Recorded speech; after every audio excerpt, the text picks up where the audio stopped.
درود دوستان نازنینم، خیلی خوشحالم که با آموزش این دستکش‌های نرمالو بسیار زیبا و جذاب در خدمتتون هستم و شما با یاد گرفتن این مدل دستکش میتونید برای هر سایزی این دستکش رو ببافید، به شرط اینکه دست اون فردی که دارید دستکش رو میبافید سایزش رو بدونید. مثلا از این قسمت نوک انگشت تا قسمت شست رو بدونید که سایزش به چه صورت، عرض دستشون رو بدونید و شما به راحتی میتونید دستکش‌های بسیار نرم و گرم رو ببافید. من بهتون چند تا نکته خیلی مهم هم توی آموزش میگم که حتما با رعایت کردن این نکات میتونید کارهای بسیار زیبایی رو باف بزنید.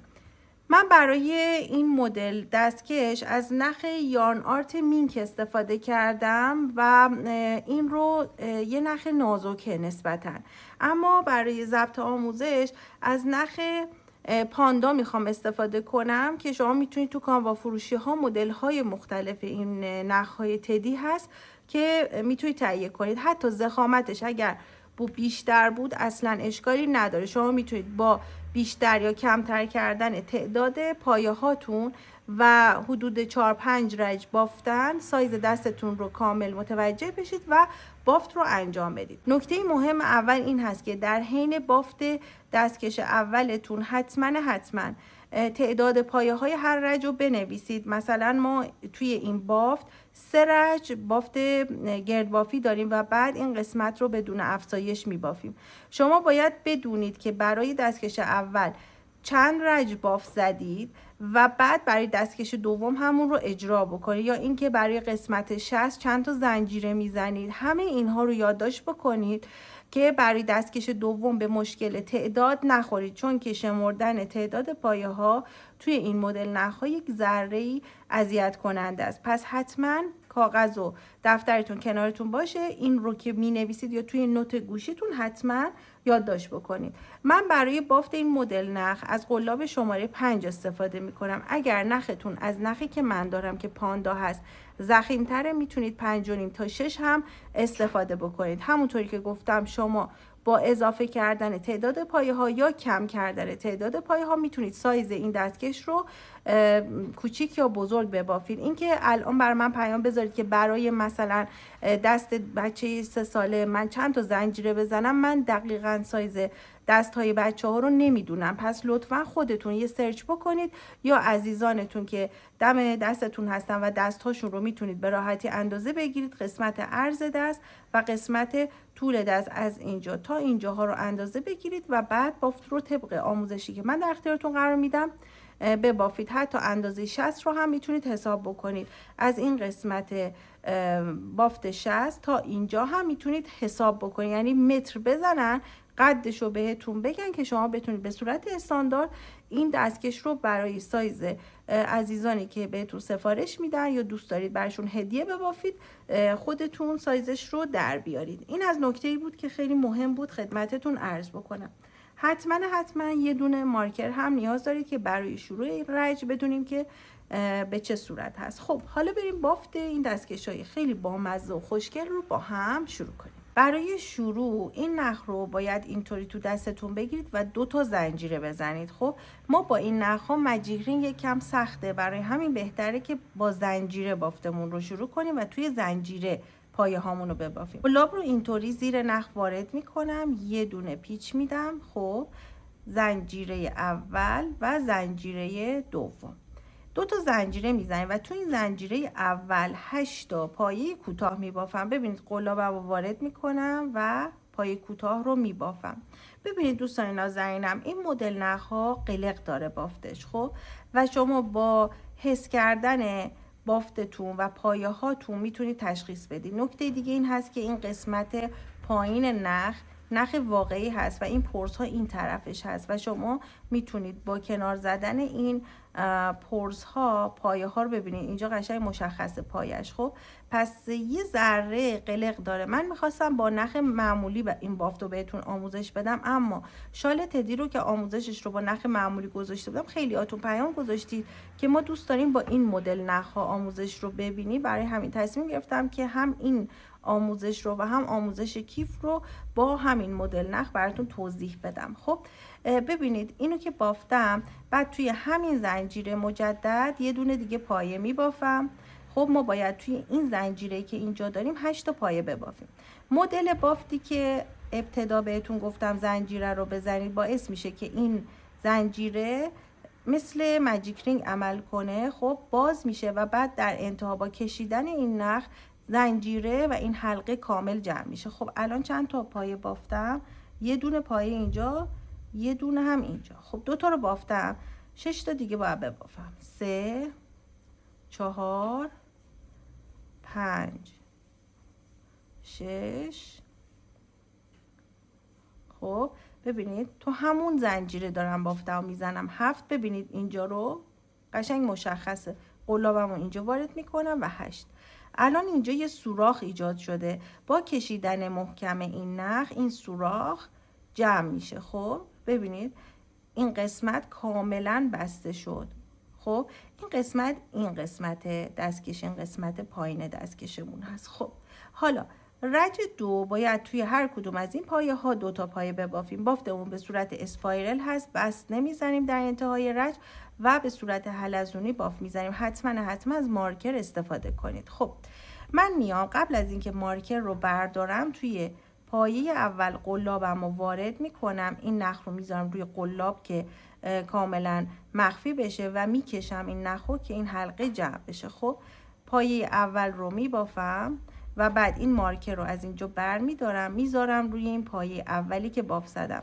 توی همین فضایی که این پایه رو بافتم اینجا، شاید شما نبینید، من با لمس انگشتانم متوجه میشم که کدوم یکی از این پایه ها رو باید باف بزنم. خب توی همین فضا دومی رو وارد میکنم و باف میزنم. خب بعدی 2 تا پایه میبافم.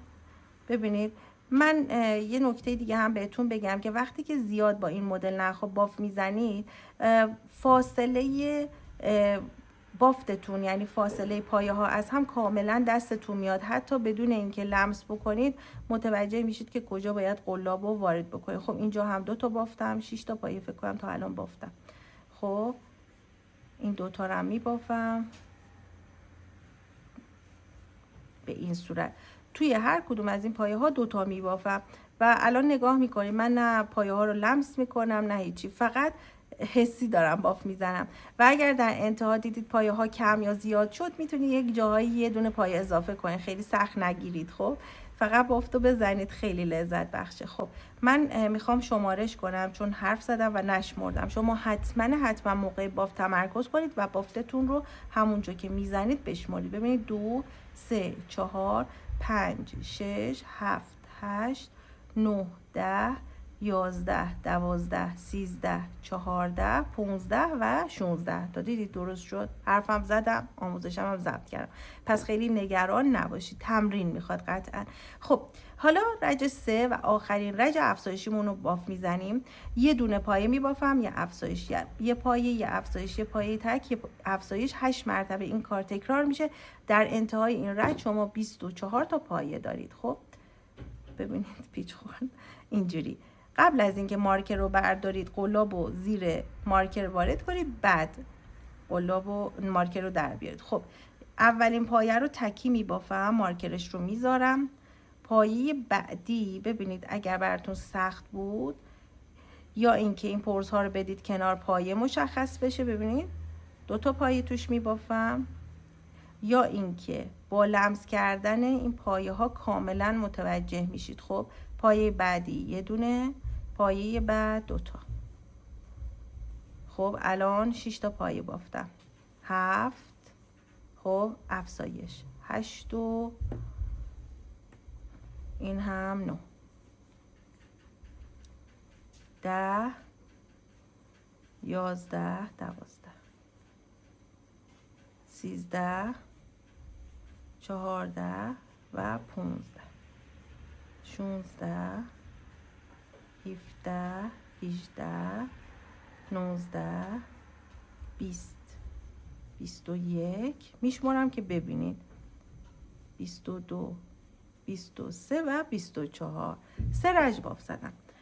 برای نخم بچه ها همونطور که توی دیسکریپشن براتون نوشتم 2 کلاف نخ از این مدل نخ ها که حدوداً 130 تا 150 متر هست لازم دارید. خب حالا من باید ببینید این الان برای شاید اینطوری دستمو بگیرم، ببینید شاید به نظرتون کوچیک بیاد، ولی وقتی که این 24 تا پایه رو میبافم تا اینجاها میاد کاملا راحت دستم واردش میشه. اگر دستتون بزرگتر بود یا برای دست مردونه دارید این مدل بافت رو میزنید، میتونید یک رج دیگه باف رو افزایشی ببافید، یا اینکه یک رج دیگه مثلا 3-4 تا دونه پایه اضافه کنید. این به خودتون بستگی داره، سایز دستتون. سایز بندی ها رو بر اساس سایز دست میتونید خودتون تغییر بدید. یه ذره باید تست بزنید دیگه، مثل بافتنی وقتی که 2 میل میبافید قطعا شما باید 10 سانت باف بزنید و تعداد دونه ها رو مشخص کنید، سایز بندی ها رو مشخص کنید. برای این هم اگر نیاز باشه که سایز دست متفاوتی باف بزنید حتما این کار رو باید انجام بدید، اشکالی نداره. این مدل نخ ها شکافتنش هم راحته، مثل نخ های مخملی نیست که سخت باشه، خیلی راحت بکشید باز میشه و این پرس ها هم نمیریزه. خب حالا من باید بیام تا این قسمت بچه ها دست ببینید حدوداً 1.5 سانت تا 2 سانت مونده به این قسمت شست، این پایه ها رو چند رج ببافم. نکته خیلی مهم این هستش که شما وقتی که دارید باف میزنید حتما پایه ها رو بنویسید. حتما پایه ها رو بنویسید تو دفترتون که دست بعدی رو که دارید باف میزنید بدونید که به چه صورت است. خبر خوبم اینجاست که شما یه دونه دست چپ و راست نداره، یعنی این دستکش رو شما هم میتونید برای دست چپتون استفاده کنید، خب هم میتونید برای دست راستتون استفاده کنید. پس این دستکش چپ و راست نداره، خیلی راحته. خب حالا من الان شروع میکنم همینطور چند رج باف میزنم تا برسم به این قسمت. خب تا اینجا حدوداً 1 تا 2 سانت فاصله داره با شستم، چون اینجا یه افزایشی ببینید دست و بچه اینجا تا اینجا دست حدوداً توی این اندازه جا میشه. از اینجا یه برجستگی هست که ما اینجا یه افزایش میدیم، چند رج میبافیم تا برسیم به اینجا و بعد شست و فضاشو نگه میداریم و بعد این قسمت ها رو میبافیم. پس من تا اینجا باف رو انجام میدم. من همین توضیحات رو میدم که شما اگر خواستید برای دست های سایز دیگه هم باف بزنید بدونید که اصلا دلیلش چیه که من میگم تا اینجا ببافید. خب من شروع میکنم دونه دونه این 24 تا پایه که دارم رو میبافم. تعداد رج ها رو هم حتما یادداشت بکنید. خب اینو ببافید. بعد یه نکته دیگه هم که باید بهتون بگم این هستش که بچه ها ببینید ما توی بافتای عادی با نخ معمولی این طرف روی کارمون هست، اما شما مقایسه کنید روی کار رو با پشت کار. پشت کار این پرس ها خیلی زیباتر میفته، به خاطر اینکه وقتی شما دارید باف میزنید این پرس ها این پشت کار میمونه. خب و شما بیشتر بافت پرس ها رو این پشت دارید. برای همین من توی این مدل بافت ها از پشت کار استفاده می کنم. این دستکش رو ببینید وقتی داشتم باف می زدم این روی بافتم بوده. خب در نهایت شما بافتتون که تمام میشه اینو که برعکس بکنید پشت کار میفته روی کار و زیبایی کار اینجاست که شما کار رو برعکس میکنید و پشت و روی کار زیباست، ولی میزان پرزی که پشت کار میفته یک دستر هست و رج ها توش دیده نمیشه. این طرف ببینید وقتی نگاه میکنید یه ذره این فاصله زیاده بین این پرس ها. مثلا میبینید اینجا کاملا پرزش خالیه، این طرف پرز بلندتر هستش. پس این هم نکته دیگه بود که باید توی این باف بهتون میگفتم. این باف همین قلق ها رو داره دیگه، اینها رو یاد بگیرید میتونید کامل باف بزنید. ببینید بچه ها من چند رج میبافم تا به اینجا برسم. خب دوستان نازنینم من بافتو تا اینجا زدم. ببینید بچه ها من اینو دستم میکنم، نه باید خیلی صف باشه نه خیلی شل باشه و تا اینجا ببینید تا اینجا بافتو انجام دادم. خب حدوداً از این قسمت تا اینجا 1 سانت و نیم تا 2 سانت فاصله است. خب یه نکته‌ای که خدمتتون عرض باید بکنم این هستش که ما از پشت باف قراره استفاده بکنیم، به خاطر این طرف خیلی نرم تره. این طرف که روی بافت هست این شکلیه. خب حالا ما الان باید بیایم و توی اولین پایه یه دونه پایه افزایش بدیم. 24 تا پایه داشتیم دیگه، درسته؟ توی این رج پایه اول رو 2 تا توش میبافیم. ببینید توی پایه اول 1 و 2 تا پایه میبافیم و پایه اولش رو ببینید اینجا مارکر میذارم و تعداد پایه هایی که داریم اینجا میشه 25 تا. خب پس یه دونه افزایش دادیم اولین پایه‌ای که بافت زدیم رو. خب و بعد از اینکه این رج رو بافتم 2 رج دیگه 25 تا پایه میبافم تا برسم به این قسمت. خب پس شما اولین پایه‌ای که بافتید رو افزایشی میبافید، این رج رو تموم میکنید، رج بعدی و رج بعدی رو بدون افزایش 2 رج بافت میزنید. من این رو میبافم تا برسم به اون قسمتی که برای بخش 60 فضاشو ایجاد میکنیم و بهتون میگم که چی کار بکنید. خب من این باف رو انجام دادم. الان ببینید این توی دستم میره و چقدر نرم و قشنگه و چون این نخ از این نخ ضخیم‌تر بود کارم ضخیم‌تر شده. خب حالا میام و برای قسمت 60 باید حفره‌ش رو ایجاد بکنم. ببینید دوستان نازنینم، به صورت استاندارد برای دستایی که سایز دست خودم هست 7 تا زنجیره میزنیم. 1 2 3 4 5 6 و 7 تا زنجیره میزنم و از روی این بافت 4 تا پایه رو رها میکنم. 1 2 3 4 تا پایه رها میشه و توی پایه پنجم قلاب رو وارد میکنم و پایه رو میبافم. توی این مرحله شستتون رو وارد این قسمت بکنید یا شست اون فردی که دارین دستکش رو براش میبافید باید بدونید که سایزش چقدر هست و ببینید الان باید به این راحتی شست داخل این حفره بتونه وارد بشه. خب تا انتها تا اینجا من میام از قبل از مارکر تا اینجا یه دور بافتم و انجام میدم و 25 تا پایه داشتم، 4 تاشو کم کردم، 24 تا پایه رو 21 پایه رو باید ببافم. خب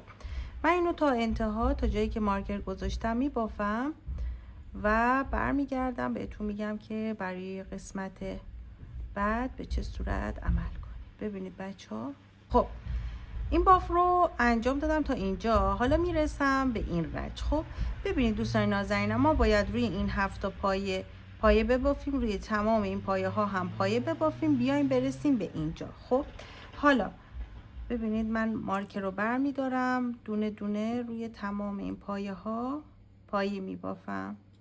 7 تا پایه روی این 7 تا زنجیره باید بافته بشه. قلاب رو باید وارد زنجیره بکنید. خب حالا یه ذره‌ای اینها اینجاست، باید دقت کنید.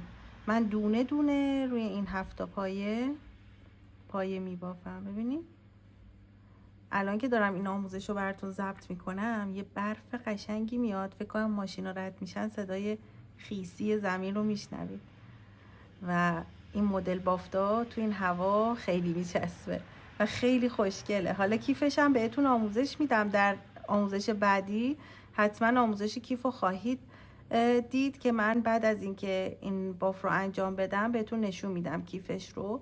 میتونید ست ببافید این دستکش رو با اون دورگردنی تدی که بهتون آموزش دادم و همچنین کیفش رو با هم ست ببافید. یه ست فوق العاده زیباست که به نظر من خیلی هم طرفدار پیدا میکنه. هم میتونید بر بچه ها باف بزنید.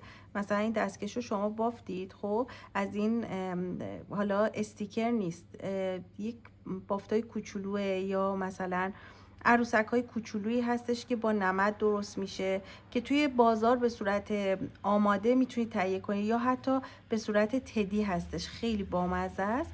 میتونید روی این دستکش ها مثلا روی قسمت مچش بچسبونید. کیف رو هم برای بچه ها ببافی سایز کوچولو. اون دورگردنی تدی هم که بهتون آموزش دادم یه ست بی‌نظیره. منتظر کار خوشگلتون هستم و من بهتون ایده رو میدم، شما دیگه اجرا کنید فقط. خب رسیدم به این رج. توی این رج بچه ها ببینید این قسمت، این فضا برای قسمت 60 آماده است. بعد از اینکه ما بافت رو تموم کردیم یعنی نخ رو بست میکنیم و این قسمت رو هم بهتون میگم. الان بعد از اینکه این رج رو بافتیم باید این طرف خب اینجا یه کاهش انجام بدیم. ببینید بچه ها دست رو ببینید فرمش به چه صورت هست. از اینجا که باف رو زدیم اینجا شروع میکنه به کم شدن. خب پس شما باید توی این رج شروع کنید کاهش و اولین پایه رو میبافم. میتونید 2 تا کاهش بدید، میتونید 1 دونه کاهش بدید. اگر دلتون بخواد 2 تا کاهش بدید این قسمت شست هنوز ببینید نیاز به کاهش نداره. شما باید روش رو باف بزنید که توی دست راحت باشه. خب پس به نظر من توی این رج 1 دونه کاهش اوکی هست.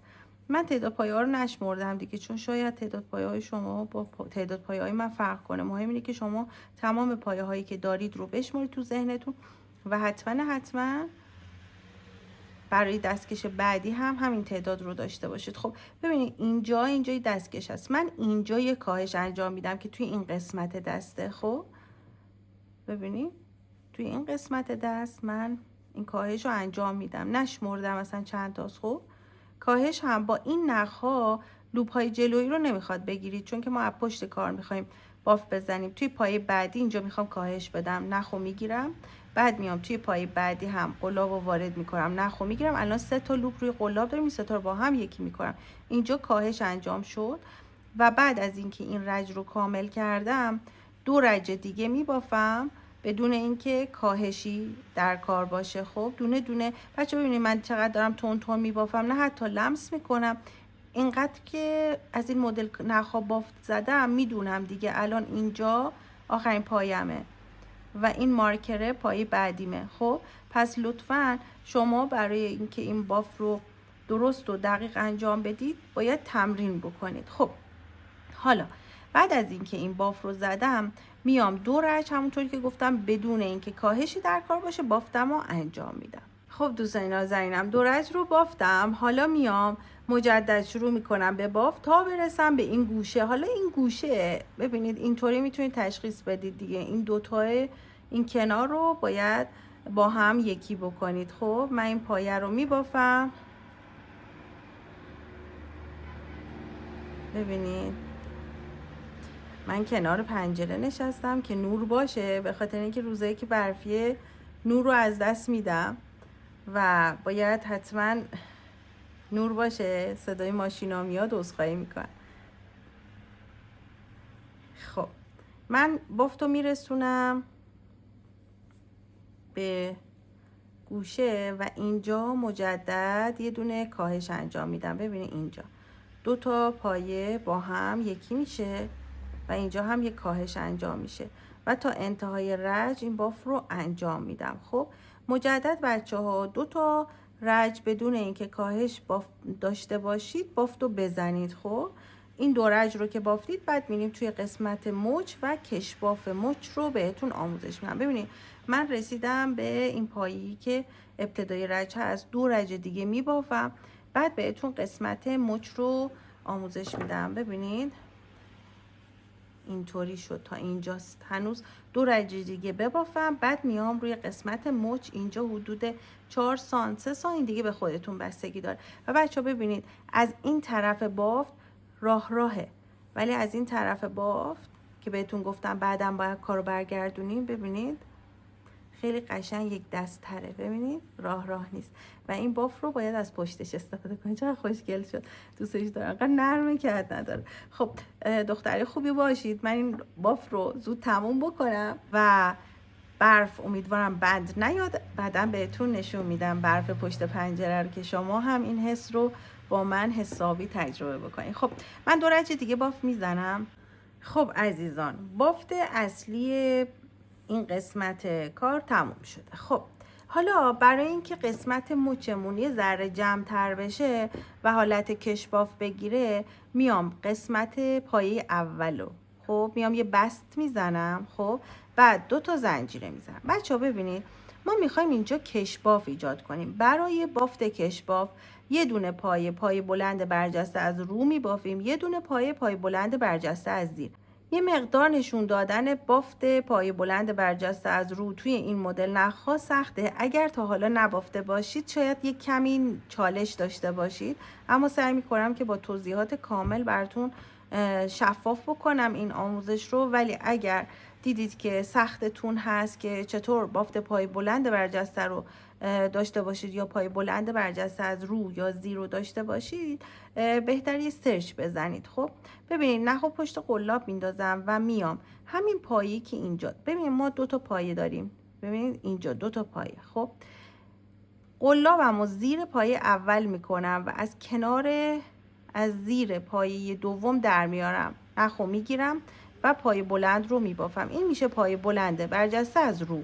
خب بعد میام نخ پشت قلاب، ببینید این پایه‌ای که قلابو در آوردم نخ کشیدم، این میشه پایه دوم و کنارش پایه سوم. اینطوری قلابو وارد میکنم، این بار از زیر پایه وارد میکنم، نخ میگیرم، میشه پایه بلند برجسته از زیر. با این نخ خیلی مشخص نیست بچه ها. خب نخ پشت قلاب، مجدد قلاب رو وارد پایه سوم میکنم، از کنار پایه چهارم در میارم، پایه بلند برجسته از رو، نخ پشت قلاب، قلاب زیر پایه چهارم و از پایه پنجم در میاد، میشه پایه بلند برجسته از زیر. خب نخ پشت قلاب، پایه پنجم و پایه ششم، اینطوری قلاب رو در میارم، نخ پشت قلاب از زیر پایه ششم و از کنار پایه هفتم نخ رو در میارم، نخ پشت قلاب پایه هفتم و هشتم رو. ببینید اینطوری یه حالت کشباف میشه که خیلی دیده نمیشه ولی بافتمون خیلی جذابه. پس شما ببینید جایی که قلاب رو اینجوری در میارم، بعد دقیقاً تو پای بعد باید از اینجا قلاب رو وارد کنم و از پای بعدی در بیارم. همونطور که گفتم یک کمی با این نخ توضیح سخته، ولی چون خیلی اصرار داشتید که من با همین نخ به شما آموزش بدم، دوستانی که مبتدی هستن حتما یه سرچ بزنن پای بلند برجسته از رو و پای بلند برجسته از زیر. من اگر وقت کنم حتما آموزشش رو توی پیج اینستاگرامم میذارم، ازتون میخوام که حتما پیج اینستاگرامم رو دنبال کنید بچه ها. اونجا لایو داریم هر سه شنبه، در حالی که دارم آموزش رو ضبط میکنم سال 404 هستیم، نزدیک شب یلدا هستیم و برنامه امسال اینجوریه که ما سه شنبه لایو داریم ساعت 9 شب. نمیدونم شما که این ویدیو رو نگاه میکنید شاید چند سال دیگه باشه، نمیدونم، ولی در حال حاضر این حالتی هست. گروه رفع اشکال داریم، اگر دوست داشته باشید که کار خوشگلتون رو اونجا عکسشو بذارید یا سوالی در رابطه با آموزش های خودم داشتید، میتونید توی گروه رفع اشکال بپرسید. من براتون پادکست های مایندست و کسب و کار ضبط میکنم و دوره های کسب و کار داریم. خیلی ما فعالیت های زیادی توی آکادمی داریم که اگر دوست داشته باشید میتونید از اون خدمات استفاده بکنید. رسیدیم به آخر رشت تقریبا و من همینطور توضیح دادم و همین دیگه بچه ها. حتما پیج اینستاگرام رو دنبال کنید، اونجا خیلی فعالیت بیشتر هستش. خب من رسیدم آخر رشت، ببینید اینجا این پایه رو بافتم، یه دونه دیگه اینجا پایه مونده، لمس میکنم ببینم اینو رو بافتم. آره خب به این صورت. حالا میام به اولین پایه‌ای که اینجا بافت زدم، اون زنجیرهایی که زدم به اون زنجیرها میام اینطوری بست میزنم، مجدد 2 تا زنجیره میزنم. ما بافت رو با پایه بلند برجسته از رو شروع کرده بودیم، مجدد همین بافت رو تکرار میکنم، روی پایه بلند برجسته از رو، پایه بلند برجسته از رو میبافم و پایه بلند برجسته از زیر روی پایه بلند برجسته از زیر بافته میشه. مجدد این بافت تا انتها تکرار میشه. و میدونم الان بچه‌ای که مبتدی هستید میان میگین که ما بلد نیستیم این قسمت رو ببافیم. همونطور که گفتم دوست داشتم که این مدل بافت یه ذره بافت حرفه‌ای هست. نخم هم داره تموم میشه و کلاف جدید بیارم. ببینید بچه‌ها من این بافت رو تا انتها انجام میدم.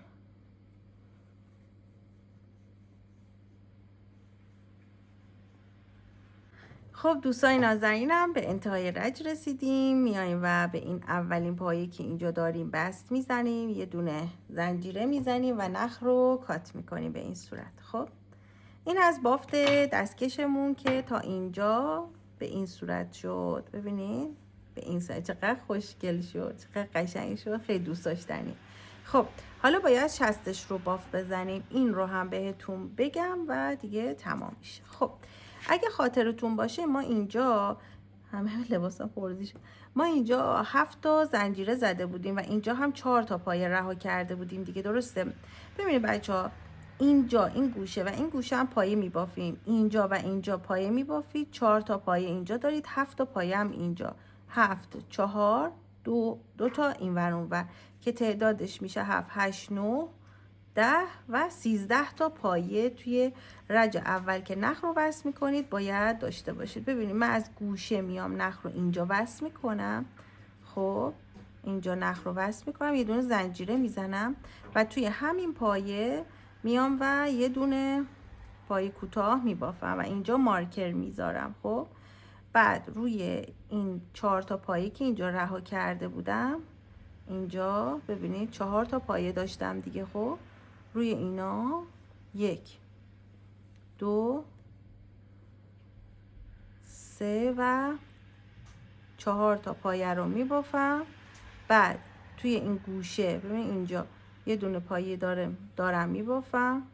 البته این پایه نیست، این همون فاصله بین اون زنجیره و رجمون هست. خب بعد میام اینجا 7 تا زنجیره داشتم، توی این 7 تا باف میزنم. 1 2 یکم اینجا احساس حسی دارم کار میکنم. 3 4 5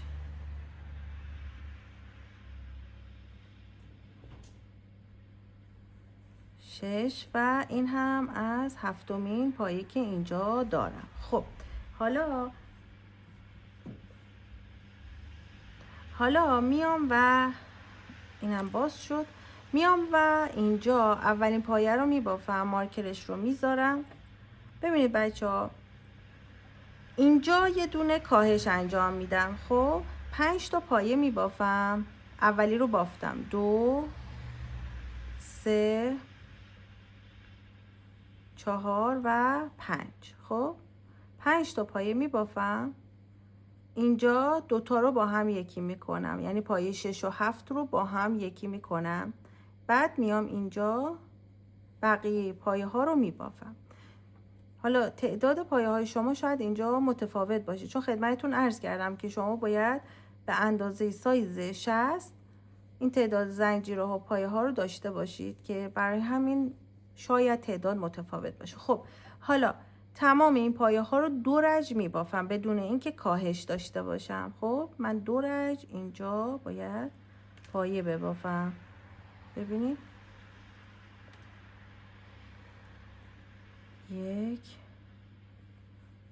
2 3 2 رج میبافم. خب بعد از اینکه این 2 رج رو بافتم مارکر رو بر میدارم. حالا 4 تا پایه میبافم، اینجا رو دوباره کاهش میدم. ما اول 13 تا پایه داشتیم، بعد یه دونه کاهش دادیم، الان 12 تا پایه داریم. حالا توی این رج هم یه دونه کاهش میدیم، در انتهای این رج 11 تا پایه خواهیم داشت. ببینید 1 2 3 4 تا پایه بافتم. خب حالا میام این 2 تا رو با هم یکی میکنم، یعنی پایه 5 و 6 رو با هم یکی میکنم. خب 5 6 7 8 خب 9 10 و 11 تا پایه شد در انتها. خب 11 تا پایه دارم. حالا 2 رج این 11 تا پایه رو میبافم. ببینید یعنی 22 تا پایه باید ببافم. مارکرش رو بذارید اگر سختتونه. خب حالا که این 2 رج رو بافتم، از اینجا به بعد بچه‌ها باید دونه دونه 2 تا تمام پایه ها رو با هم یکی بکنید تا اینکه فقط 2 تا پایه بمونه و اون رو با سوزن جمع کنید. ببینید این پایه رو قلاب و واردش میکنم، نخ میگیرم، پایه بعدی رو نخ میگیرم، این رو میبافم، با هم یکی میکنم. 2 تا پایه بعدی رو با هم یکی میکنم. همینطور این کاهش رو انجام میدم تا در نهایت ببینید همینطور تعداد پایه ها کم و کمتر بشه که بشه فقط 2 تا پایه داشته باشید و اون 2 تا پایه رو بتونید با سوزنتون جمع بکنید. ببینید الان یکم سخت شد دیگه اینجا پایه پیدا کردن. این یکی رو هم بگیرم با هم یکی کنم، میام نخ رو یه ذره بلند قطع میکنم. خب حالا سوزن میکنم این خوب باشه. خب بعد میام به این صورت نخ رو وارد سوزن میکنم و اینجا 1-2 تا پایه هستش. خب سوزن رو زیر پایه به صورت کامل وارد میکنم، توی این پایه هم وارد میکنم و توی این پایه هم وارد میکنم. ببینید و بعد یه دوخت کوچولو رفت و برگشتی روی قسمت هایی که بافتم به طرف بیرون هست میزنم، چون که این الان با این که در حالت عادی این روی بافت ما هست، خب من این رو برای زیر بافت در نظر میگیرم. نکته مهم بافت ما همینه، جدا از تمام نکتهایی که بهتون گفتم. خب این نخ رو که فیکس کردم میام و قیچیش میکنم. خب و کار رو برمیگردونم. این هم از دستکش خیلی خوشگلی که ما داریم. فکر کنم این نخو این هم بذارین من مخفی کنم که دیگه کار تموم بشه. و دوستان نازنینم الان بهتون نشون میدم که کیفی که باش میتونید ست بکنید به چه صورته. شال گردن تدی رو که تو همین کانال براتون آموزشش رو گذاشتم. خب برید اون رو هم باش ست کنید، ببافید و کیف بکنید دیگه. کیف آموزش بعدیتون هم بهتون نشون بدم. خب این هم فیکس کردم. حالا کار رو برمیگردونم و یه دستکش نرمالو داریم. اون دست دیگر رو هم شما باید به همین شکل بافت بزنید. چقدر دوست داشتنیه. ببینید خیلی خوشگله. ببینید این تازه به نظرم از اینم خوشگل تر شد. خیلی کریسمسیه. حیف که فکر کنم نخم کم بیاد. همینو دارم نمیدونم دست دیگه شو برسه نخم ببافم یا نه. خیلی دوست داشتنی و نرم. بچه ببینید این کیف رو هم آموزشش رو در ادامه بهتون میدم. من اینو با نخهای اضافه‌ای که داشتم طی سالها همینطوری، مثلا اینو عروسک با این رنگ بافته بودم، یه ذره اضافه اومدم ترکیب کردم و خیلی خوشگل شد. ست قشنگی شد و این کیف این حالتیه. خب خیلی کیف خوشگلیه، خیلی به درد این فصل میخوره. حالا بریم بهتون بیرون رو هم که برف میاد نشون بدم که دیگه پکیج این بافتمون کامل بشه. شما به من بگید که کدوم یکی از اینها قشنگ تره. به نظر من این خیلی گوگولی تر شد. خب بریم بیرون رو بهتون نشون بدم و دیگه شما کاراتون رو ببافید و کیف بکنید. بچه ها ببینید داره برف میاد. این هم هدیه من به شما، جدا از اون آموزش. حسابی میخواستم این سرما رو بهتون منتقل کنم که کار خوشگل ببافید. خیلی دوستتون دارم. حتما کانال رو سابسکرایب کنید و نظرتون رو راجع به آموزش ها برام بنویسید. موفق، پایدار و همیشه شاد باشید.